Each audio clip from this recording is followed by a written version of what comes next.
నమస్తే. Social media అందుబాటులోకి వచ్చిన తర్వాత ప్రముఖులకు సంబంధించిన అది రాజకీయ నాయకులే కావచ్చు, ఉన్నత స్థాయిలో ఉన్న అధిపతులో లేదా అధికారులో ఎవరైనా కావచ్చు. వారి జీవన శైలికి సంబంధించిన విషయాలు జనబాహుళ్యంలోకి చాలా విస్తృతంగా వస్తూ ఉన్నాయి. ఇంత స్థాయిలో ఉన్నా సరే చాలా సాధారణంగా ఉన్నారే, సగటు జీవితం గడుపుతున్నారు. ఇట్లా చాలా రకాల అభిప్రాయాలు వస్తూ ఉన్నాయి. కానీ ఒక 70-75 సంవత్సరాలుగా లేదా ఒక 100 ఏండ్లుగా సమాజాన్ని ప్రభావితం చేస్తున్న వాళ్ళ జీవితాలు ఎట్లా ఉన్నాయి? చాలా సింప్లిసిటీ. ఆ సింప్లిసిటీ ఎట్లా ఉన్నది? అది పార్టీలకు అతీతంగా ఎవరైనా కావచ్చు. దాన్ని కొద్ది మంది అక్కడక్కడ ఎందుకున్నారు? వాళ్ళు మొత్తం సమాజాన్ని ఎందుకు ప్రభావితం చేయలేకపోతున్నారు?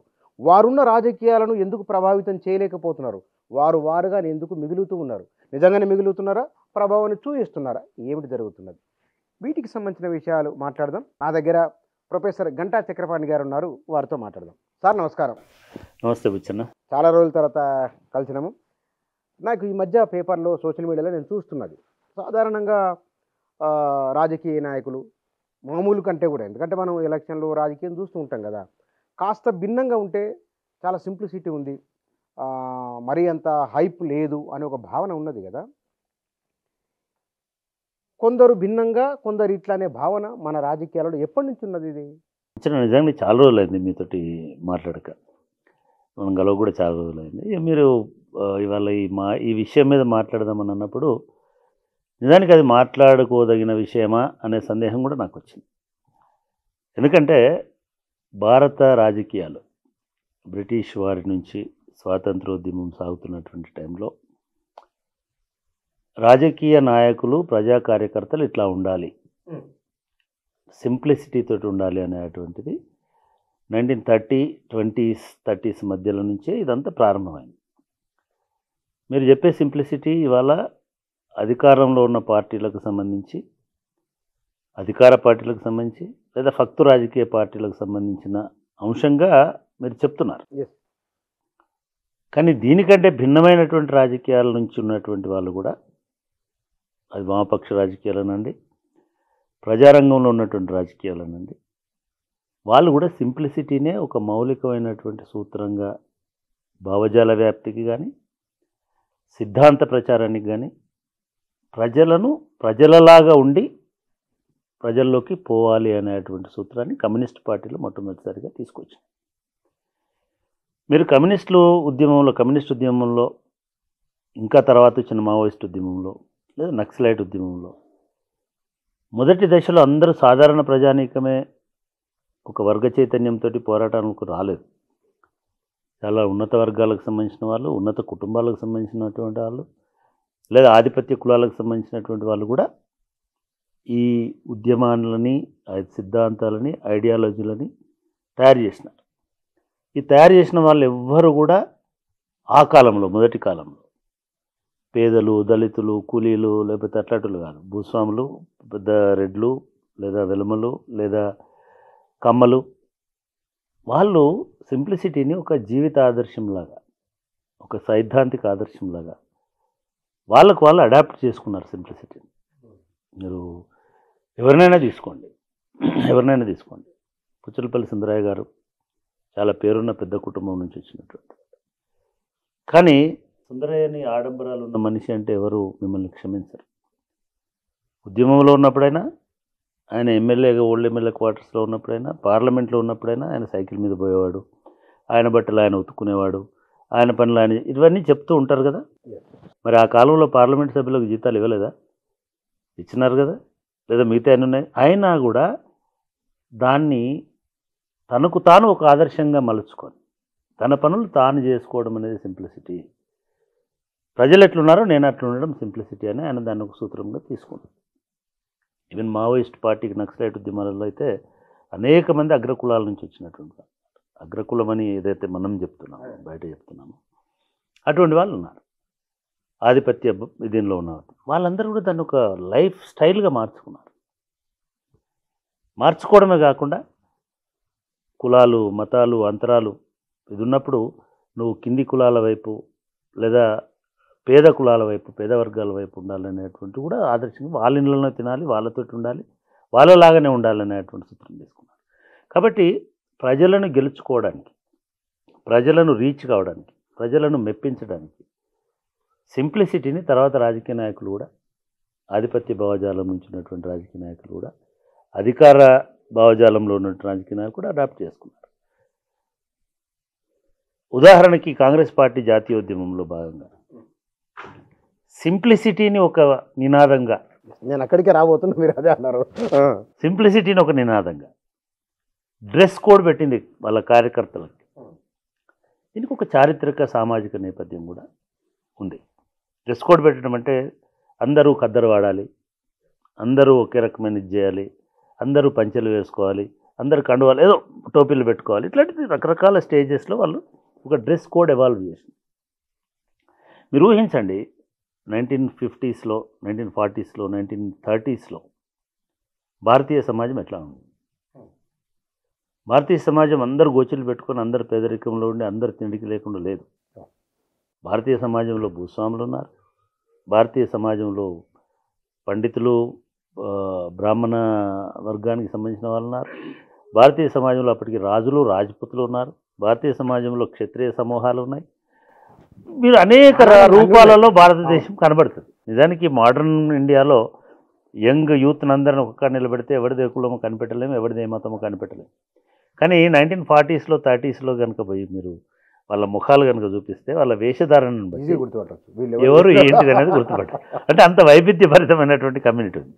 సో ఒక పార్టీలో ఒక గ్రూప్ ఫోటో దిగితే మొత్తం మంది ఎవరున్నారనేది తెలిసిపోయేంత బహిరంగంగా, నగ్నంగా కనబడేది అప్పుడున్నటువంటి ఆధిపత్య ఇది.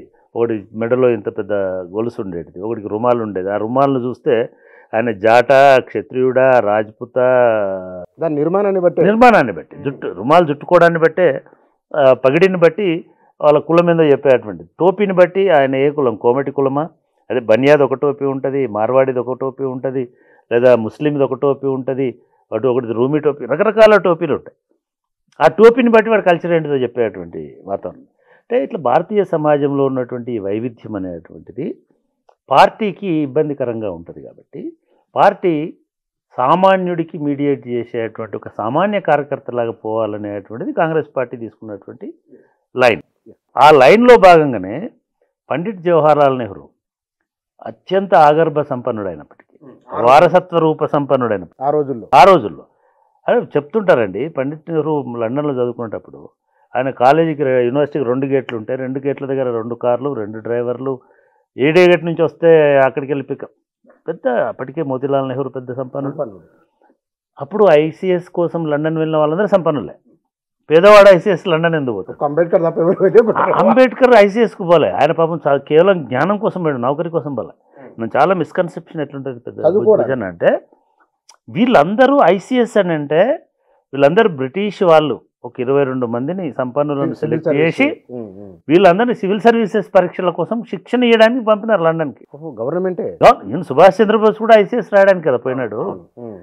అట్లా పంపిన వాళ్ళల్లో వాళ్ళు ఫస్ట్ టైం ప్రపంచ జ్ఞానానికి ఎక్స్పోజ్ అయ్యి, ఫస్ట్ టైం స్వేచ్ఛ అంటే ఎక్స్పోజ్ అయ్యి, ఫస్ట్ టైం సమానత్వం అంటే ఎక్స్పోజ్ అయ్యి, ఫస్ట్ టైం ప్రజాస్వామ్యం అంటే ఏంటో తెలుసుకొని, అప్పుడు మరి అట్లాంటప్పుడు మనము పరాయి శక్తుల చేతిలో ఎందుకున్నామనేది కదా స్వాతంత్రోద్యమ మూలం. స్వాతంత్రోద్యమ మూలము భారతదేశ స్వాతంత్రం అనేటువంటిది సంపన్నులు తీసుకొచ్చినటువంటి స్వాతంత్రం. ఈ సంపన్నులు చదువుకున్న వాళ్ళు జ్ఞానవంతులై దానిలో ఉన్నటువంటి ప్రాపంచిక విలువని, దృక్పథాన్ని తెలుసుకొని స్వేచ్ఛ అంటే ఏంటిది, స్వాతంత్రం అంటే ఏంటిది, స్వయం పాలన అంటే ఏంటిది అనేటువంటిది బ్రిటిష్ వారి ద్వారానే అర్థం చేసుకొని, అక్కడ ఎడ్యుకేషన్ ద్వారానే అర్థం చేసుకొని దానికి వ్యతిరేకంగా ఇక్కడికి వచ్చి ఉద్యమాన్ని నిర్మించినటువంటి దీనిలో వాళ్ళ అంతఃసూత్రం కూడా సింప్లిసిటీ ద్వారానే మనం ప్రజలను రీచ్ కాగలుగుతాము. కాబట్టి ఒక వేషధారణ, గాంధీ గారి ఫిలాసఫీలో కూడా మీకు ఇవన్నిటికంటే ఒకటే సూత్రం చెప్తా. మీరు కబాలి అనే సినిమా చూశారు? దేని గురించి ఆ సినిమా? కబాలి అని ఒక దళిత యాక్టివిస్ట్ లీడరు అక్కడికి పోయి, మలేషియాకి పోయి అక్కడ ఒక పెద్ద లీడర్గా అయ్యి ఎట్లా చేసినాడు. ఆయనకు ఆదర్శం ఎవరు? అంబేద్కర్. ఆయన ఏమంటాడు ఆ సినిమాలో, ఒక డైలాగ్ ఉంటుంది, గాంధీ గోచి పెట్టుకోవడం వెనుక, అంబేద్కర్ సూటి వేసుకోవడం వెనుక కూడా రాజకీయం ఉంది అని చెప్తాడు. అంటే నీ వేషధారణ అనేది నీ రాజకీయాన్ని ప్రభావితం చేసేది, నీ రాజకీయాలను ప్రభావితం చేసేది. అంటే గాంధీ గోచి పెట్టుకోవడం వెనుక కూడా రాజకీయమే ఉంది. ఏం రాజకీయం అంటే, ఈ దేశానికి నాయకత్వం వహించాలి స్వాతంత్రోద్యమానికి. ఈ దేశానికి స్వాతంత్రోద్యమానికి నాయకత్వం వహించాలంటే గాంధీ జోహన్నెస్బర్గ్లో సౌత్ ఆఫ్రికాలో ఉన్నట్టు సూట్ వేసుకొని, బూట్ వేసుకొని, కాలు మీద కాలు వేసుకొని పైపు దాక్కుంటా కూర్చుంటే ఏ ప్రజలు ఆయనని అరే మావాడని అనుకోడు. ఆ ప్రజలందరూ గాంధీ దొర అంటారు. ఎందుకంటే దొరలు ఎటువంటి వేషధారణలో ఉన్నారో అదే ఉన్నాడు కదా. అందుకే గాంధీ ఏమనుకున్నాడు, నేను ఈ ప్రజానాయకుడిని కావాలనుకుంటే, ఈ ప్రజాక్షేత్రంలో నేను ఏకైక ఛత్రాధిపతిగా నిలబడాలంటే ఖచ్చితంగా నేను ప్రజల వేషంలో, ప్రజల దగ్గరికి వెళ్ళగలిగే వేషంలో వెళ్ళాలనుకున్నాను. ఎంత గొప్ప అది తాట రావడం. అదే పాలిటిక్స్ ఆఫ్ డ్రెస్ అనేది, అటైర్ అనేది అక్కడి నుంచి స్టార్ట్ అయింది, గాంధీ నుంచి. కాబట్టి దాని మూలం అనేది స్వాతంత్రోద్యమంలో ఉంది, దాని మూలం అనేది ముఖ్యంగా గాంధీలో ఉంది, ఈ డ్రెస్కి సంబంధించిన దీని వరకు. అయితే మీ సింప్లిసిటీ అనేది కేవలం డ్రెస్కే పరిమితం అవుతుందని నేను అనుకుంటున్నాను. ఇంకా చాలా విషయాలు ఉన్నాయి, నేను వస్తాను. అసలు ఈ చర్చ రావడానికి కూడా కారణం ఏంటంటే, నాకు తెలంగాణలో పేరు మోసిన ఒక న్యాయవాది ఫోన్ చేసి ఇట్లా కాంగ్రెస్ నాయకురాలు ట్రైన్లో వచ్చి ఆమె ప్రభుత్వ అతిథి గృహంలో ఉండి చాలా సింప్లిసిటీ ఉన్నది, ఫ్లెక్సీలు ఎక్కడ పెట్టనేలేదన్నారు. నాకు తక్కువ మీరే గుర్తొచ్చింది. అంటే సుదీర్ఘమైన అనుభవం ఉన్నది, పైగా రాజకీయాలు, సమాజం, ఆర్థిక అన్ని విషయాలు చెప్పగలరు. ఒకసారి మాట్లాడి చూద్దాం. పేపర్లో వచ్చింది, టీవీలో వచ్చింది, సపరేట్ కథనాలు వచ్చినాయి. కాబట్టి ఆ మీనాక్షి నటరాజన్ నేపథ్యాన్ని ఆధారంగా చేసుకొని నేను అడగడం, ఇక్కడ సింప్లిసిటీ అనేది మీరు అన్నట్లుగానే ఆ మేరకే బట్టల వరకే సాధారణమైన మామూలు అంగు ఆర్భాటం ఏం లేదు. ఇప్పుడు ఆధునిక రాజకీయాలలో లేదా కాంటెంపరీ పాలిటిక్స్లో ఎట్లా చూడాలి, ఎట్లా అర్థం చేసుకోవాలి? అంటే స్వాతంత్రోద్యమంలో ఎట్లాగైతే మనం చెప్పుకున్నామో, జాతీయోద్యమంలో ఎట్లయితే చెప్పుకున్నామో, తర్వాత వచ్చినటువంటి రాజకీయ నాయకులను ఈ ఉద్యమాల స్ఫూర్తి చాలామందిని ప్రభావితం చేసింది. ఇది కేవలం కాంగ్రెస్ పార్టీకే పరిమితం కాదు, కానీ కాంగ్రెస్ పార్టీలో ఒక విచారధారలాగా, ఒక ఐడియాలజీ లాగా ఈ సింప్లిసిటీ అనేది ఉంది. మనం ఇందాక గాంధీ, నెహ్రూ నుంచి మీరు ఇందిరాగాంధీ 70s ఉన్నటువంటి రాచరిక మహిళలాగా ఉందా, 70s ఉన్నటువంటి ఆధునిక మహిళలాగా ఉందా? ఆధునిక మహిళలాగా. ఆమె వేషం ఒకటే కాదన్నారు మీరు ఇందాక. ఆమె వేషము ఆధునిక మహిళలాగానే ఉంది. ఆధునిక అంటే సింప్లిసిటీతో అనుకుందాం. ఆమె ఎప్పుడు పట్టు చీరల కంటే కాటన్ చీరలలో ఎక్కువ కనబడింది. రెండవది, చాలామంది ఆ కాలపు సంపన్న మహిళలాగా వేల హారాలు, బంగారు గొలుసులు వేసుకున్నప్పుడు లేదు ఇందిరాగాంధీ. భారత రాజకీయాలు మీరు గమనించండి. మీరు ఇందిరాగాంధీ నుంచి సుష్మా స్వరాజ్ వరకు, లేదా ఇందిరాగాంధీ నుంచి సుష్మా స్వరాజ్ గుండా సోనియా గాంధీ వరకు, వీళ్ళందరూ సింప్లిసిటీతో ఉన్న వాళ్ళే, ఆడంబరాలు లేని వాళ్ళే, ఆధునికంగా భావాలు కలిగి ఉన్నవాళ్ళు, ఆలోచనలు కలిగి ఉన్నవాళ్ళే. భారత రాజకీయాలలో ఒక ధోరణి ఏముంటుందంటే, రాజకీయ నాయకుడు అవడంలోనే ఒక స్ఫూర్తి ఏముంటుందంటే, మనం ప్రజల పక్షాన ఉండాలి, ప్రజల వైపున ఉండాలి. కేవలం మాట్లాడే వరకే ప్రజల వైపున ఉండడం కాదు, ప్రజల లాగా కూడా ఉండాలి, ప్రజల్లో మమేకమై ఉండాలి, ప్రజల్లో లీనమై ఉండాలి. అది భారత రాజకీయాలలో మొదటి పాఠం. నిజానికి ఎవరు నేర్చుకోవాలనుకున్నారు. లేదు నేను ఫలానా కులంలో పుట్టాను, నేను ఫలానా వాడి నీళ్ళే తాగుతాను అంటే, నీకు ఫలానా వాడి ఓట్లే అవసరం అనుకున్నప్పుడు మాత్రమే సాధ్యం. అందుకే రాజకీయ నాయకులు పోయిన కడల్లా కులం లేదని నిరూపించుకోవడానికి ప్రత్యేకంగా దళితులను ఎన్నుకొని వాళ్ళ ఇళ్ళల్లోకే పోయి వాళ్ళు తెచ్చుకున్న రొట్టెలా, చేసుకున్న రొట్టెలా వాళ్ళతోటి కలిసి తినడమా, ఇది ఒక మోడర్న్ అప్రోచ్. అంటే కులతత్వం లేదు నాకు, నేను మీ మనిషిని అని చెప్పుకోండి. ఇది ఎట్లాగైతే ఒక అంశాన్ని, ఒక కల్చరల్ ఆస్పెక్ట్ని తీసుకొని అంటరాని వాళ్ళు, అస్పృశ్యులు అని చెప్తున్నటువంటి వాళ్ళ దగ్గరికి పోయి వాళ్ళల్లోంచి జనంకి వస్తున్నారో, ఎగ్జాక్ట్లీ డ్రెస్ కోడ్ అనేటువంటిది కూడా అటువంటిదే. ఒక పెద్ద డ్రెస్, ఇవన్నీ జరుగుతున్న ప్రాసెస్లో వాజ్పేయి లాంటి వాళ్ళు, ఆ కాలంలో ఆయనంత సింపుల్గా ఉండేటువంటి మనిషి ఇంకొక ఆయన లేడు. Great leader. మీరు గ్రేట్ లీడర్ అన్నారు కదా, భారతదేశంలో ఒక్క ప్రధానమంత్రి పేరు చెప్పండి, ఈయన సింపుల్గా లేడు, ఈయన మొత్తం డాబుగా ఆడంబరంగా ఉన్నాడు అనేటువంటి ఒక్క లీడర్ పేరు చెప్పండి. ఎవరు లేరు అంత సింపుల్గా. అంటే సింప్లిసిటీ అనేది ప్రాథమిక లక్షణం భారత రాజకీయాల్లో. నువ్వు సింపుల్గా ఉండకుండా డాంబికం ప్రదర్శిస్తా, డాబుగా ప్రదర్శిస్తా, నీ సంపద అంతా ఇక్కడ చూపిస్తా అంటే ప్రజలు నిన్ను వాళ్ళ వాడిగా, ప్రజల మనిషిగా నిన్ను చూసే అవకాశం లేదు. మరి తీసుకోండి ప్రధానమంత్రి వస్తున్నా కొద్ది చూడండి, ఒక్క రాజీవ్ గాంధీ తప్ప ఏ ప్రధానమంత్రి కూడా ఎప్పుడు సూట్లో ఉండి రేబాన్ గ్లాసులు పెట్టుకొని లేకపోతే లేడెవరు లేరు. ఇంకా అందరికంటే తర్వాత వచ్చినటువంటి పివి నరసింహరావు అతి సాధారణమైన జీవితం గడిపినాడని కదా రాస్తున్నారు. ఆయన ఆత్మకథలో కానీ బయట కానీ అతి సాధారణం, ఒక సింగిల్ బెడ్రూమ్ ఫ్లాట్లో ఉన్నాడు ఆయన. ఆయన హైదరాబాద్ రావడానికి సామాన్లు జరుగుకుంటే 2 పెట్టెలలో జస్ట్ 2 సూట్ కేసులలో సర్దుకున్నాడు. నువ్వు నేను ఇల్లు మారితే కూడా 20 పెట్టెలు అవుతాయి కదా. అటువంటిది సింపులే కదా మరి ఆయన లైఫ్. చాలా. పోనీ అది కూడా వదిలేద్దాం, పోనీ రాజీవ్ గాంధీది కూడా వదిలేద్దాం. ఇవాళ రాహుల్ గాంధీ కంటే సింపుల్గా ఉన్న ఇంకో లీడర్ భారతదేశ చిత్రపటంలో, రాజకీయ చిత్రపటంలో చూపిస్తారా మీరు? ఎక్కడ కూడా. అంటే ఆధునికంగా ఉండడం, సరే ఆధునికం అంటే పెద్ద బూట్లు వేసుకొని పెద్ద ఇది చేసి ఎవరి దగ్గర రాకుండా అట్లా ఇది కాదు. సెలబ్రిటీ లైఫ్ కాదు. సెలబ్రిటీ అయినప్పటికీ కూడా, జనాదరణ ఉన్నటువంటి నాయకుడైనా కూడా అతి సాధారణమైనటువంటి టీషర్ట్ లేదా అతి సాధారణమైన జీవితం, ఖరీదైన టీషర్ట్ కూడా ఉండొచ్చు. అంటే డిస్ప్లేయింగ్ ఆఫ్ యువర్ ఇది చూపించకుండా ఉంటేనే రాజకీయ నాయకుడు. అది సింపుల్. చాలా బాగా. ఆయన పోతాడు, ఎక్కడంటే అక్కడ తింటాడు, రోడ్డు మీద పోయి తింటాడు, లేకపోతే అక్కడ రోడ్లో ఛాయ్ తాగుతాడు, అందరితో పాటు బస్సు ఎక్కుతాడు, లేకపోతే ఇంకొకటి పోతాడు. ఆయన వెంబడి ఎవరు మంది మాగదులు ఉండరు. సేమ్ ఇప్పుడు వచ్చిన నటరాజన్, మీనాక్షి, ఆయన ఎట్లాగైతే పోతాడు. రాహుల్ గాంధీ భారత్ జోడో యాత్ర చేసినాడు, అంతకుముందు జయప్రకాష్ నారాయణ చేసినాడు అటువంటి యాత్ర, అంతకుముందు చాలామంది చేసినారు అటువంటి యాత్ర. నేనైతే ఈయనది చాలా సింపుల్గా కనబడినటువంటి యాత్ర అని అనుకుంటా కూడా. ఇది కనిపించడంలో, కానీ యాత్రను ఇట్లా డిజైన్ చేసి ఇట్లా ప్లాన్ చేసి ఇంత సింపుల్గా ఉండాలని కూడా ఒక పెద్ద స్ట్రాటజికల్ టీం పనిచేసింది యాత్ర వెనుక. నేను ఒకసారి ఆ యాత్ర చూడడానికి పోయినాను. ఒక 60-70 వెహికల్స్ ఉన్నాయి ఆ గ్రౌండ్లో. ఇవన్నీ యాత్ర పొడుగున ఆ వెహికల్స్ అన్నీ ఉంటాయి ఆయన వెంబడి. దానిలో పిఆర్ టీం ఉంటుంది, దానిలో డిజైనింగ్ టీం ఉంటుంది, దానిలో ప్లానింగ్ టీం ఉంటుంది, దానిలో ఇవన్నీ ఉంటాయి. అదొక పెద్ద నెట్వర్క్. ఇది నెట్వర్క్ అనేది పార్టీ పరంగా ఉండేటువంటి. కానీ నేను ఎందుకు ఇది చూస్ చేసుకున్నాడు? సింపుల్గా ఈ జనరేషన్ యంగ్ బాయ్ లాగా, యూత్ లాగా, ఈ జనరేషన్ ఇష్యూస్ మాట్లాడేటట్టుగా, ఇదంతా కూడా ఒక పొలిటికల్ డిజైన్లో భాగం. సింప్లిసిటీ కూడా కొన్నిసార్లు పొలిటికల్ డిజైన్లో భాగం.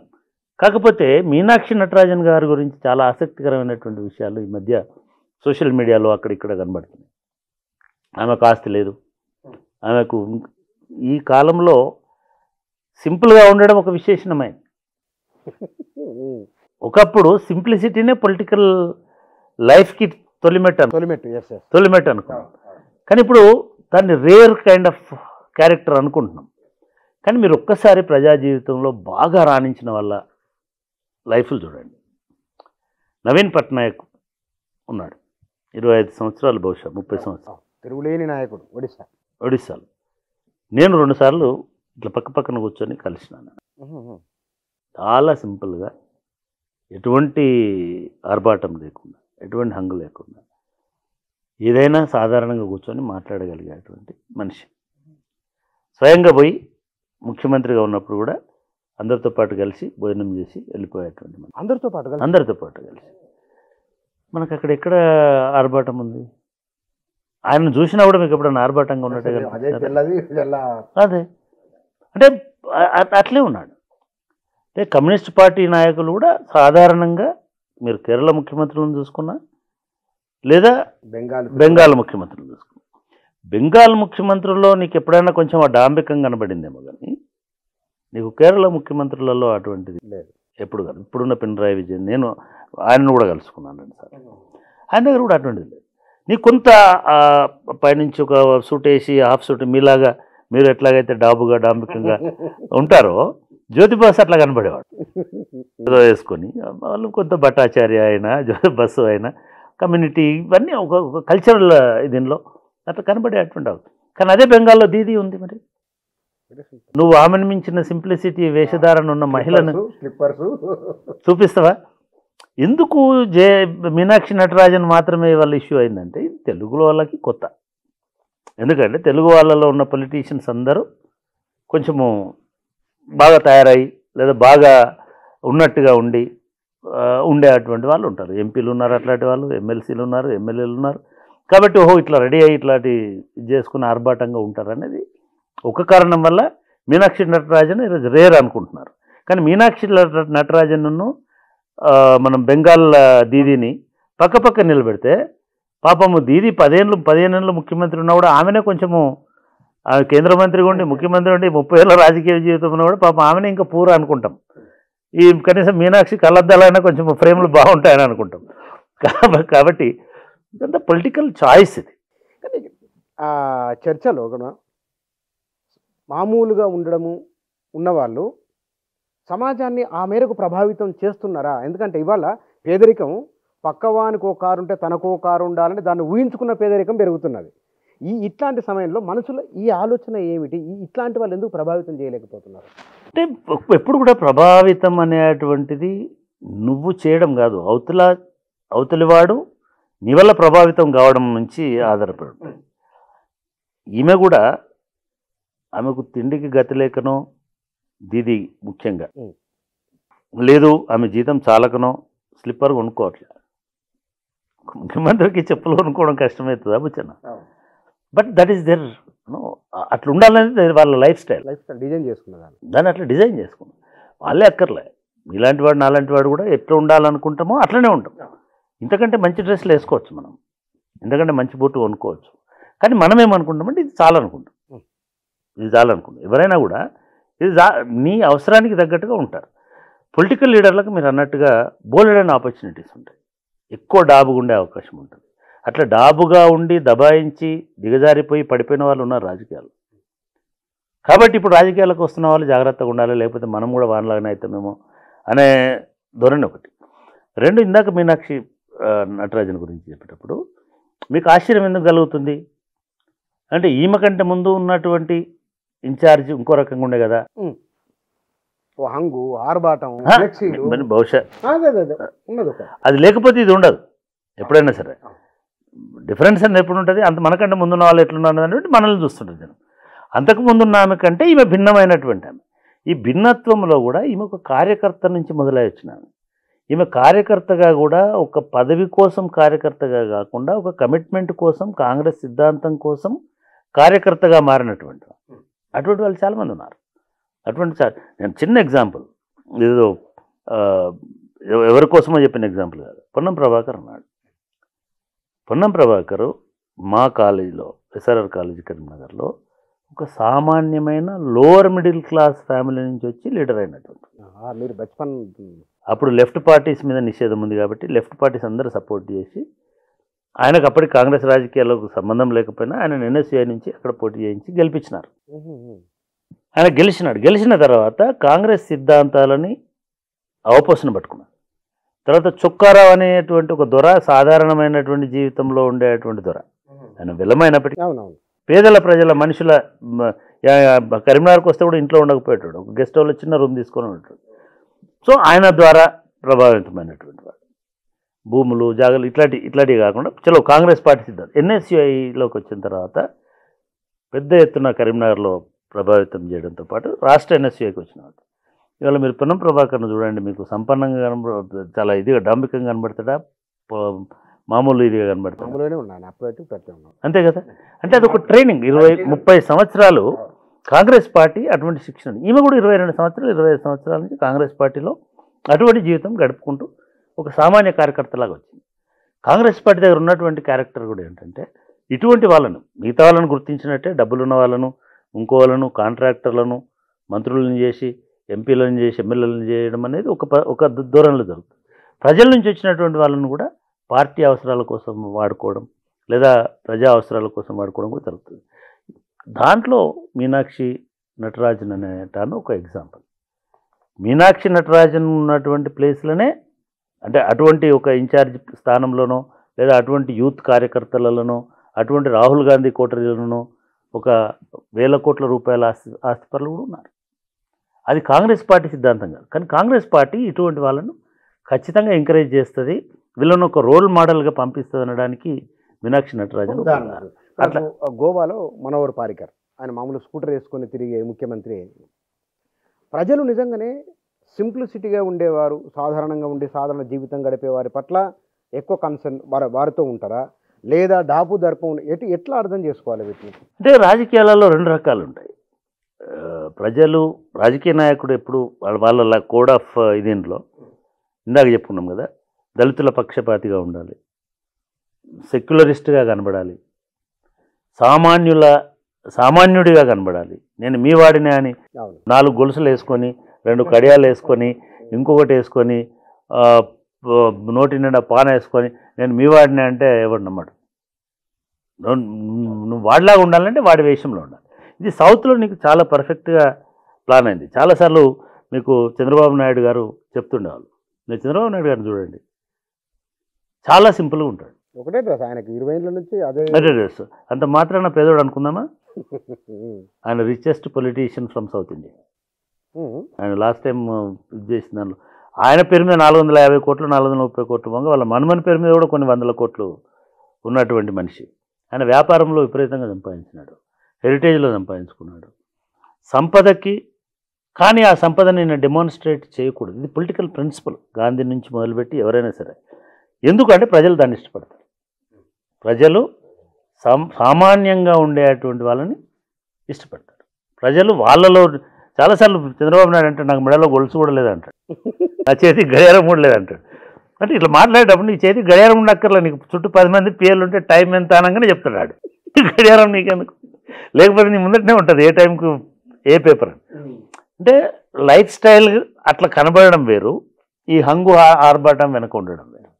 కాబట్టి రాజకీయ నాయకులు as a strategy, as a model సింప్లిసిటీని ఎన్నుకుంటారు. ఏ రాజకీయ నాయకుడు కూడా, మీరు ఏ పార్టీలో ఉన్న రాజకీయ నాయకుడు కూడా, ఒక్క నరేంద్ర మోడీ మినహా ఎవ్వరు కూడా రకరకాల డ్రెస్సులు వేసుకొని రకరకాల డ్రెస్సులు మార్చి రోజు 5 మీటింగ్లకు 5 డ్రెస్సులు వేసుకునేటోళ్ళు నేను ఎక్కడ చూడలే. మీరు బీహార్ ప్రజలకు సింపుల్గా ఉండేటువంటి ముఖ్యమంత్రి ఎవరు అని అంటే లాలూ ప్రసాద్ యాదవే. అంత మాత్రం లాలూ ప్రసాద్ యాదవ్ పేదవాడు కాదు. ఓకే, కాబట్టి సింప్లిసిటీకి పేదరికానికి, సింప్లిసిటీకి ఇంకోదానికి సంపదకి సంబంధం లేదు. ఒక పొలిటికల్ అవసరం కోసం వీళ్ళందరూ సింపుల్గా ఉంటున్నారని నేను అనుకుంటున్నాను. దీనిలో Telugu media, social media, YouTube media ఇస్తున్న సమాచారం ప్రకారం మీనాక్షి నటరాజన్ ఇంకొంత డిఫరెంట్ బై చాయిస్ సింపుల్ అనుకోవచ్చు. అట్లా ఉంటే అరవింద్ కేజ్రీవాల్ని అట్లే అనుకున్నాం. అట్లా అనుకోవడం కాదు, నమ్మడం కాదు. 3 సార్లు ఢిల్లీకి ముఖ్యమంత్రిగా చూసినాం, కానీ ఆయన ఫైనల్గా తేలింది ఎక్కడ అంటే వీళ్ళందరూ కూడా ఒక అధికారంలోకి వచ్చి దానిలో ఉండి దానిలో నానిన తర్వాత ఏంటిది అనేది అర్థమవుతారు. నిజంగా కూడా మీరు ఆలోచించండి. మంచి అంటే మనం ముందట్లో కొంత ఈ డిస్కషను ఊహ అనుకున్నాం, కానీ if you look at the simplicity, ఈమె కంటే సింపుల్గా ఉండే మమతా బెనర్జీ ఉంది. ఈమె కంటే సింపుల్గా ఒక దగ్గుకుంటా తుమ్ముకుంటా మఫ్లర్ కట్టుకొని తుడుచుకుంటా చీమిడంతా అరవింద్ కేజ్రీవాల్ వచ్చినాడు. కానీ ఓవర్ పీరియడ్ ఆఫ్ టైం వాళ్ళు ఎట్లా ఎమర్జ్ అయినారు. ఈమె కూడా రేపు అధికారం వచ్చి మధ్యప్రదేశ్ ముఖ్యమంత్రి అయి తర్వాత 3 సార్లు అక్కడ ముఖ్యమంత్రి గెలిచిన తర్వాత ఈమె ఎట్లుంటుందో మనకు తెలియదు.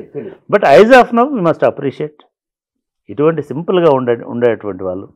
నిజంగా కూడా ఒక ఇది కాంగ్రెస్ పార్టీలో మౌలికంగా నేను ఇందాక గాంధీ నుంచి మొదలుపెట్టి నెహ్రూ మిగతా తీసుకున్నటువంటి ప్రతి నాయకుడు కూడా, ప్రతి ప్రధానమంత్రి కూడా ప్రజల వైపు నుంచి చాలా స్టోరీలు చెప్తారు. లాల్ బహదూర్ శాస్త్రి గురించి ఆయన ఎంత సింపుల్ అని, చివరికి వాళ్ళ పిల్లల్ని కూడా ఇది చేయలేదు, రోడ్డు మీద చాలా చాలా విషయాలు మాట్లాడుతుంటారు.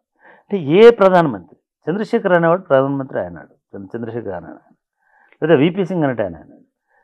కర్ణాటక రాజకీయాలలో ప్రతి ఒక్కరూ ఒక 3 దశాబ్దాల అధికారంలో ఉన్నటువంటి దేవగౌడ గురించి ఏం చెప్తారో మీరు చూడండి. ఆయనంత సింపుల్గా ఉండే నాయకుడు ఏం లేదు. జస్ట్ పంచ కట్టుకుంటాడు, షర్ట్ వేసుకుంటాడు, టువాల్ వేసుకుంటాడు. భోజనం కూడా రాగి సంగటి తప్ప ఇంకోటి తినడు. రోడ్ మీదనే తింటాడు, ఎక్కడ అంటే అక్కడ ఉంటాడు. అంత మాత్రాన ఆయనని మనం ఎట్లా అర్థం చేసుకుంటాం? ఆయన మొత్తం లైఫ్ అంతా అట్లనే ఉంది. మరి ఆయన 30 ఏళ్ళ నుంచి ఒక వారసత్వ రాజకీయాలు, వాళ్ళ మనమడు కూడా రాజకీయాలలో ఉన్నటువంటి పరిస్థితి. అందరు నాయకులు కూడా, ఒక జయలలితనే 2-3 క్యారెక్టర్స్ అట్లా 2-3 ఇద్దరు ముగ్గురు ఉన్నారు. ఉన్నారు. వాళ్ళు వాళ్ళ సంపదను కూడా డిస్ప్లే చేసుకున్నారు. జయలలిత బ్రహ్మాండంగా ఒక దొరసానిలాగా అమ్మ అంటే మొత్తం అమ్మోరులాగా అంతే అంతే. ఉండి కూడా రాజకీయాలు చేసింది. బట్ ఇట్లా ఇది ఒక పద్ధతి. చర్చ ప్రారంభంలో అనుకున్నది గాంధీ వేషాధారణ, అంబేద్కర్ వేషాధారణ అనుకున్నాం. 70 ఏళ్ళ కింద ఉన్న వాతావరణం ఇవాళ కాదు. ఇందాక మీరు మాట్లాడారు 40 ఏళ్ళ కింద వరుసగా నిలబెడితే కనుక ఎవరే కులమో తెలిసిపోతుంది. కానీ ఇవాళ తెలియదు. తెలియని సందర్భంలో ఇవాళ ఉన్న దళిత రాజకీయాల ఆలోచన లేదా కనుక బహుజన రాజకీయ ఆలోచన, సింప్లిసిటీ ఇక్కడ చాలా ఇంపార్టెంట్ కదా. వారి వేషాధారణ, వారి ఆచరణ ఎట్లా ఉంది, ఎట్లా ఉంటే బాగుంటుంది. అంటే దీనిలో కంపారిజన్ అనేటిది కల్చరల్ పాలిటిక్స్లో కంపారిజన్ కుదరదు. ఎందుకంటే గాంధీ సూట్ వదిలేసి గోచి పెట్టుకున్న టైంకి అంబేద్కర్ బట్టలు లేని దశ నుంచి సూట్ వేసుకునే దశ అది ఆనాడు. ఇప్పుడున్న రాజకీయ నాయకులలో కూడా కింది కులాల నుంచి రాజకీయాల్లోకి వస్తున్నటువంటి వాళ్ళు, బీసీలు ఉండొచ్చు, ఓబీసీలు ఎంబీసీలు ఉండొచ్చు, ఎస్సీలు ఉండొచ్చు, వీళ్ళకేమో గౌరవము పొందడం, డిగ్నిటీ అనేది వీళ్ళకు ఒక అవసరం, రెస్పెక్ట్ అనేది ఒక అవసరం. నేను బట్టలు మంచిగా వేసుకోకపోతే వాడు నన్ను లోపల కూడా రానియడమో, పార్టీలో విలువేయడమో. ఎందుకంటే పార్టీలన్నీ అగ్రవర్ణాల చేతిలో ఉన్నాయి. ఏ పార్టీ అయినా కూడా ఎక్కడుందండి బ్రాహ్మణులకు అధికారం అని అంటుంటారు. కానీ మొన్నటిదాకా 120 సంవత్సరాలు కాంగ్రెస్ పార్టీ వాళ్ళ చేతుల్లో ఉంది. ఇప్పుడు ఎక్కడండి ఇవన్నీ అని మాట్లాడుతుంటారు. చాలా సింపుల్ అండి అని అంటారు. భారతీయ జనతా పార్టీ ఇప్పటికీ కూడా వాళ్ళ చేతుల్లో ఉంది. అది ఏ పొలిటికల్ పార్టీ అయినా సరే కొన్ని శక్తుల చేతిలో ఉంటాయి. వాళ్ళ సామాజిక అవసరాల రీత్యా ఒక బీసీలను, కొందరు బీసీలను, ఎస్సీలను, ఎస్టీలను దగ్గర తీస్తారు. వీడు ఆ దగ్గరికి పోయే క్రమం, ఇది సామాజిక వైరుధ్యం. అవును. నువ్వు ఒక స్కూల్కి పోతున్నప్పుడు ఒక అప్పర్ కాస్ట్ పర్సన్కి, ఒక దళిత్ పర్సన్కి, లేకపోతే లోవర్ కాస్ట్ పర్సన్కి చాలా ప్రెషర్స్లో తేడా ఉంటుంది. అప్పర్ కాస్ట్ పర్సన్ అవలీలాగా పోగలుగుతాడు. ఏ డ్రెస్ వేసుకున్నా ఆయనకు ఉండే రెస్పెక్ట్, ఆయన కూడా పేరు. కానీ పోయేటట్లు లోవర్ కాస్ట్లో ఉన్నవాడికి కొంచెం నీట్గా డ్రెస్ వేసుకోవాలి, కొంచెం శుభ్రంగా కనబడాలి, కొంచెం తల 2 సార్లు దువ్వుకోవాలి, అట్లా అనుకుని చాలా సిస్టమేటిక్గా ఒబీడియంట్గా ఉంటుంది. రాజకీయ నాయకులకు కూడా సేమ్ అప్లై అవుతుంది. వీడు ఏం లేకున్నా డాంబికంగా కనబడాలనుకుంటాడు. ఎందుకు కనబడాలనుకుంటాడంటే అప్పుడే నీకు పవర్ ఇస్తాడు, అప్పుడే నీకు ఒక అవకాశం ఇస్తాడు. అప్పుడే ఇవన్నీ పొలిటికల్ సైకాలజీలో ఇవన్నీ భాగంగా ఉంటుంటాయి. ఒక బీసీ లీడరు నీతోటి ఒక 50 మంది ఉన్నారు అనిపించుకోవాలంటే 50 మందిని నువ్వు హైర్ చేయాలి, 50 మందిని నీ ఎంబడి పెట్టుకోవాలి, వాళ్ళందరికీ భోజనాలు పెట్టాలి, వాళ్ళందరికీ ఖర్చులు, ఈ మెయింటెనెన్స్ అంత ఉంటుంది. సో ఈ రాజకీయాలలో ఇది వేరువేరుగా కనబడుతుంది. అంటే ఇంకా వైరుధ్యం ఏంటంటే అప్పర్ కాస్ట్ ఆయననేమో సింప్లిసిటీని అడాప్ట్ చేసుకొని సింపుల్గా ఉండాలనుకుంటాడు. లోవర్ కాస్ట్ అయిననేమో మరి నేను పేదగా కనబడితే ఎట్లా, నేను మధ్య తరగతి అయినా కనబడాలనుకొని ఆ వైపు మూవ్ అవుతుంటాడు. మామూలుగా చూడండి, అంటే చాలా చాలా సింబాలిక్గా చాలామందిని మనకు ఇప్పుడున్న ప్రజెంట్ డేలో ఉన్న రాజకీయ నాయకులను చూస్తే కూడా ఎంతమంది మామూలుగా ఎప్పుడు ఖద్దర్లో చంద్రబాబు నాయుడు లాగా ఎన్నడూ ఇట్లాంటి హాఫ్ కోట్ వేసుకున్నటువంటి వాళ్ళు ఎవరున్నారు? అటువంటి కేసీఆర్ కూడా అట్లాంటి మీలాంటి హాఫ్ కోట్ ఎప్పుడు వేసుకోవాలి. ఒక తెలంగాణ ఓన్లీ వైట్ డ్రెస్ వేసుకుంటాడు అంతే కదా. కానీ ఆయన ఎప్పుడు డాంబికంగా, గంభీరంగా, సింప్లిసిటీ లేదని అనగలమా కేసీఆర్ని? అనలేదు. At the same time Chandrababu Naidu గారు కూడా అంతే పద్ధతి. అంటే ఆయన వయసు రీత్యా కావచ్చు, అనుభవం రీత్యా కావచ్చు. అది అట్లే కేటీఆర్ డ్రెస్సులు చూసుకోండి మీరు. కేటీఆర్ వేసుకునేటువంటిది ఆయన కూడా ఎప్పుడు ఏదో ఇంటర్నేషనల్ కాన్ఫరెన్స్లు పోతేనే ఈ మొత్తంలో రేవంత్ రెడ్డిని కూడా ఆయన కూడా అదే పద్ధతిలో. అంటే వీళ్ళ వయస్సును కన్సిడర్ చేస్తాము, వీళ్ళకు ఉన్నటువంటి అంటే వాళ్ళకుండే టేస్ట్ను కన్సిడర్ చేస్తాము. ఇట్లా అనుకున్నప్పుడు ఎవరు సింపుల్గా కనబడుతున్నారు మోడర్న్ లీడర్స్లో? మీకు హరీష్ రావు చాలా సింపుల్గా కనబడుతున్నారు. ఆయన కూడా స్లిప్పర్లు కాకపోయినా మామూలు వేసుకుంటాడు. ఆయన కూడా మామూలు దీనిలోనే ఉంటాడు. మనం డెఫినెట్గా తనను కూడా అనుకోవచ్చు. కానీ కొంతమంది చాలా స్ట్రైకింగ్గా అబ్బా భలే సింపుల్గా ఉంటాడు ఈయన అని అనుకుంటాడు. ఇది కేవలము మీరు తెచ్చిన ప్రస్తావనలో మీనాక్షి నటరాజన్ కాంగ్రెస్ పార్టీలో ఇప్పటి వరకు ఉన్నటువంటి లేదా ఇప్పుడు మిగతా స్టేట్స్లో ఉన్నటువంటి ఇన్ఛార్జీలు చాలా డాబుగా ఉంటారు. ఒకటి నిజానికి వాళ్ళు కూడా డాబుగా ఉండరు. వాళ్ళ వెనుక సంపాదన ఇంత ఉంది అని వాళ్ళు వెళ్ళిపోయిన తర్వాత వచ్చే వార్తలను బట్టి అమ్మో ఈమె సింపుల్గా ఉంది, ఆమె లేదా అతను బాలేడు అని అనుకో. ఇవాళ రేపు రాజకీయాలలో ఏ పార్టీ అయినా, ఒక కాంగ్రెస్ పార్టీ కాదు, టికెట్ రావాలంటేనే కొన్ని వందల కోట్ల రూపాయలు ఖర్చు పెట్టుకునే పరిస్థితిలో ఉంది. అంటే ఒక టికెట్ పొందాలనుకునేటోడే కొన్ని వందల కోట్లు ఖర్చు పెట్టే స్థితిలో ఉన్నప్పుడు కొన్ని వందల టికెట్లు పంచేటువంటి ఇన్ఛార్జ్ ఇంకెంత ఉండొచ్చు అని అనుకుంటాం. అయితే వీళ్ళు వచ్చిన సంపాదన అంతా వీళ్ళు డెమాన్స్ట్రేట్ చేసి డిస్ప్లే చేసి ఉండాల్సిన అవసరం. కానీ ఇతర దేశాలలో ప్రధానమంత్రులు కావచ్చు, మంత్రులు కావచ్చు, అధికార యంత్రాంగం కావచ్చు, చాలా రియల్ లైఫ్లో కూడా లైన్ టీంకు పోయి లైన్ నిలబడి ఉంటాడు. లేదా కిర్ స్టార్మర్ వస్తాడు, ఆయన వచ్చి లైన్లో నిలబడి ఉంటాడు. ఫర్ ఎగ్జాంపుల్ మెక్రాన్ వస్తాడు, మెక్రాన్ వచ్చి మామూలుగా నిలబడి టీ తీసుకుని టిఫిన్ చేసిపోతాడు. మన దగ్గర అది ఎందుకు లేదు? ఆచరణలో చాలా మంది లోపల మనది ఒక పెద్ద ఫ్యూడల్ సమాజం ఇంకా ప్రపంచంలో ఏదైనా ఉంది, ఫ్యూడల్ విలువలను అట్లే మోసుకుంటున్న సమాజం ఏంటంటే ఒక భారతదేశం. అది రాజకీయాల్లోకి వచ్చినా, అది కార్పొరేట్కి వచ్చినా ఆ కల్చర్ను మాత్రం భారతదేశం వదులుకోవడం లేదు. 76-77 అయినా 77 బ్రిటిష్ వాళ్ళ కాలం నుంచి బ్రిటిష్ వాడేమి హంగామా చేయాలి, ఇక్కడ ఆఫీసర్స్ మాత్రమే చేసినారు, కానీ వాళ్ళు కూడా సామాన్యంగానే ఉన్నారు. ఎవరైనా అది హ్యూమన్ వాల్యూ. మీకు భారతదేశంలో ఈ అసమానతలు అనేటువంటి అంతరాలు అనేటువంటి అంతరం అంటే ఏంటిదండి? హెచ్చు తగ్గు. హెచ్చు అంటే ఏంటిది? ఎక్కువ. ఎక్కువ అంటే ఏంటిది? సంపదను, మరి ఇండియాలో అయితే కులము, గౌరవము, కులము, సంపద హెచ్చు కాదు. చాలా మంది కంటే నాకు ఎక్కువ సంపద ఉండొచ్చు, అంత మాత్రాన నేను హెచ్చు. మర్యాదలను కూడా అది ఒక సాంప్రదాయంలో గౌరవం. చివరికి అది ఎక్కడికంటే నా ఎంబడి వీడు ఉండాలి, నా ఎంబడి ఇంతమంది ఉండాలి, నేను చెప్పినట్టు వీళ్ళందరూ వినాలి అనే కాడికి వెళ్ళి కదా. ఒక పెద్ద భూస్వామి ఉంటాడు గ్రామంలో, ఆ భూస్వామికి ఉండే వంది మగదులు, ఆ భూస్వామికి ఉండే గౌరవం, ఆ భూస్వామికి ఉండేటువంటి విలువ ఆ గ్రామంలో, ఇదంతా ఆయనకు తన కులం వల్ల, తన సంపద వల్ల, తన భూమి వల్ల, తన వర్గం వల్ల వచ్చినటువంటి. అదే ఊళ్ళో ఇంకొక ఆయన ఉంటాడు, ఆయన గొప్ప సంపన్నుడు అయి ఉండొచ్చు, విద్వాంసుడు అయి ఉండొచ్చు, పండితుడు అయి ఉండొచ్చు, కానీ ఆ భూస్వామి దగ్గరికి పోయి ఆయన కూడా చేతులు కట్టుకొని నిలబడతాడు. ఎక్కడ నువ్వు ఏ జీవితంలో, ఏ సినిమాలో, ఏ కథలో సకల విద్యా పారంగతుడైనటువంటి పండితుడు కూడా పోయి కాలు మీద కాలేసుకొని భూస్వామి దగ్గర కూర్చొని ఇది లేదు. ఫ్యూడలిజం అంటే అది. అంటే ఎవడి చేతుల్లోనైతే ఇవన్నీ ఉంటాయో దాన్ని ఇది చేసుకు. ఇది పొలిటికల్ కల్చర్ అయిపోయింది భారతదేశం. 2 సార్లు ఎమ్మెల్యే చూడండి, ఎంతమందిని ఎట్లా మేనేజ్ చేస్తుంటాడు, ఎట్లా ఇది చేస్తుంటాడు.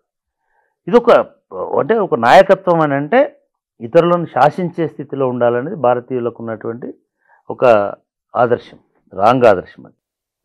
అది అటువంటి ఒక దీనిలో ఉన్నారు వాళ్ళు, అట్లనే అనుకుంటారు. అధికారం అంటే అదే అని అనుకుంటారు. కాబట్టి ఆ డాంబికం ప్రదర్శిస్తుంటారు. విదేశాలలో అటువంటి ఫ్యూడల్ విలువ లేదు. మనిషిని మనిషిగానే గౌరవించే విలువ ఉంది. ఎవడి గిన్నెలు వాడే కనుక్కోవాలి. ఇప్పుడు మన చాలామంది అమెరికాకు పోతున్న వాళ్ళకి తెలుసు, అయ్యో ఇండియాలో ఉంటే ఎంత గొప్పగా ఉండేటోళ్ళమో అమెరికాకు వస్తే ఎట్లా ఉంటుంది పరిస్థితి. ప్రతి ఒక్కడు ఎవరిది వాడు ఉడుచుకోవాలి, ఎవరిది వాడు బట్టలు ఉతుక్కోవాలి, ఎవరిది ఇంకోటి కావాలా. నేను ఇంతమందిని హైర్ చేసుకుంటా అంటే నీ జీవితం నువ్వు కూడా ఇంకోటి దగ్గర పాలేరు ఉన్నా కూడా నీకు అంత ఇది రాదు. కాబట్టి అక్కడి సమాజాల్లో ఉన్నటువంటి విలువలను బట్టి రాజకీయాలు రిఫ్లెక్ట్ అవుతుంటాయి.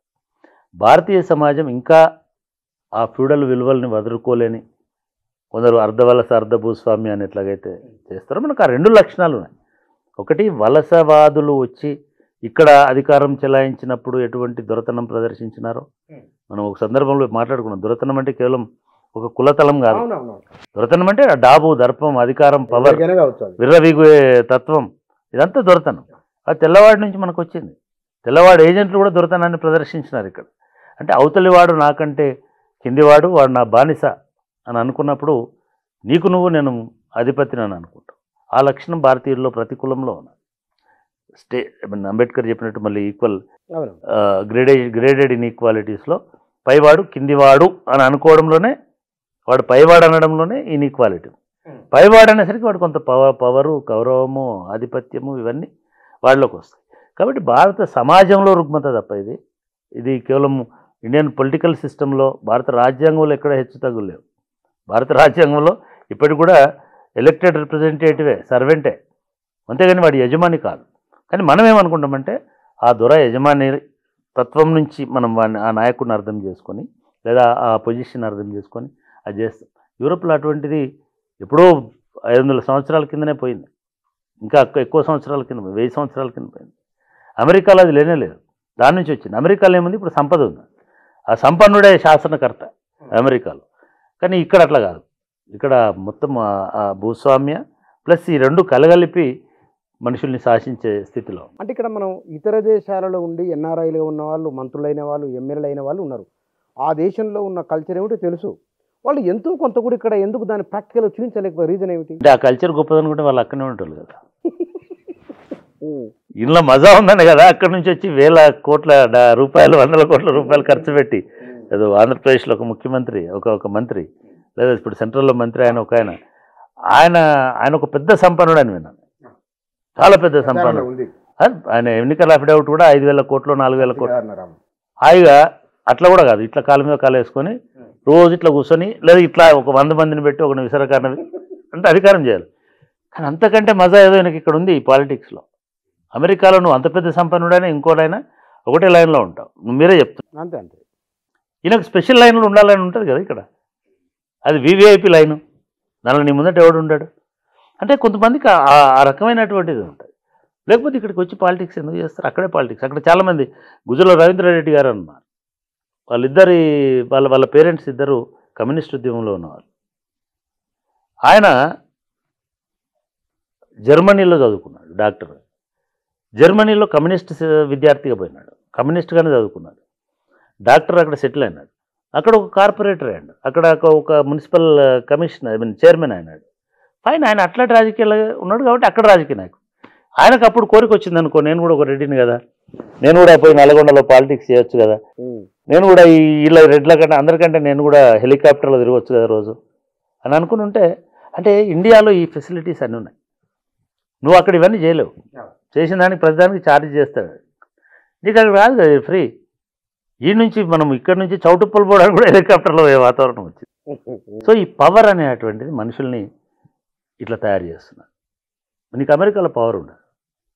అమెరికాలో ఏ సెనేటర్కి కానీ ఇంకోళ్ళకి కానీ పవర్ అనేటువంటిది అడ్మినిస్ట్రేషన్లో కనబడుతుంది తప్ప పబ్లిక్ లైఫ్లో పవర్ ఉండేటువంటి అవకాశం లేదు. ఎవడు నీకు సైరన్ వేసుకొని పోవడానికి వీల్లేదు, ఎవడు రోడ్ బ్లాక్ చేయడానికి వీల్లేదు, ఎవడు ఇంకొక పద్ధతిలో పోవడానికి ఇంకొక పద్ధతిలో ఇక్కడ అనుసరిస్తున్నటువంటిది చేయడానికి లేదు. సో ఇదంతా ఏంటంటే ఇక్కడ ఒక రాజులాగా వాళ్ళ దృష్టిలో, ఇక్కడ ఒక పార్లమెంట్ మెంబర్ అయినా ఒక మంత్రి అంటే ఒక రాజు, పాత రాచరికపు రోజుల్లో ఉండేటువంటి దీనిలో కాబట్టి చాలామంది అటువైపు అట్రాక్ట్ అవుతుంటారు. నువ్వు ఐఏఎస్ ఆఫీసర్వా, నువ్వు ఇంకొకట, నువ్వు ఇంకేదోనా, అంటే ఎక్కడ లేనంత గౌరవం, ఎక్కడ లేనంత పవర్ మీ చేతులలో ఉంటుంది. మీ చుట్టూ అదృశ్య వ్యసనకర్రలు నడుస్తూనే ఉంటాయి, మీ చుట్టూ జయధ్వానాలు ఉంటూనే ఉంటాయి. ఇదంతా కూడా ఒక రాచరికపు వైభోగంలాగా కనబడుతుంది కాబట్టి ఆ వైభవాన్ని కోరుకోవడానికి చాలామంది వస్తుంటారు పవర్లో. Right sir, thank you. Right. వాస్తవానికి ముగింపులో కూడా అదృశ్య వ్యసనకర్రలు నిజంగానే వాటికి అది ఎవరైనా కావచ్చు, అది ఎక్కడి నుంచి వచ్చింది? గాంధీ, అంబేద్కరు, నెహ్రూ, ఇందాక వచ్చిన పేర్లన్నీ చాలామంది కూడా భారత రాజకీయాలను తీవ్రంగా ప్రభావితం చేసిన వాళ్ళు. ఇవాళ సాధారణంగా ఉండి సగటుగా కనబడే వ్యక్తి, ఎందుకంటే ప్రజలు తమలో ఒకరు అనే భావన ఉన్నది. అంటే 2 రకాల ఆలోచనలు మన రాజకీయాలలోనే, 2 రకాల ఆలోచనలు మన జీవనంలో ఉన్నాయి. కాబట్టి మనము చదువుకున్న అక్షరాస్యత పెరిగినప్పటికీ సమాజాన్ని ఎట్లా చూస్తున్నాము, ఎట్లా అర్థం చేసుకుంటున్నాము, ప్రపంచంలో వచ్చిన మార్పులు మన జీవితంలోకి ఎట్లా వాటిని మనం వంపుకొని చూసుకుంటున్నాం అనేవి బహుశా ఇవాళ మేము మాట్లాడిన కొన్ని విషయాలు మన జీవితాలకు సంబంధించిన, మనం ఆచరించాల్సినవి, మనం నేర్చుకోవాల్సినవి, మన పూర్వీకుల నుంచి వచ్చిన ఏమున్నాయని కొన్ని అంశాలకు సంబంధించిన రేఖామాత్రమైన చర్చ ఇది. Thank you.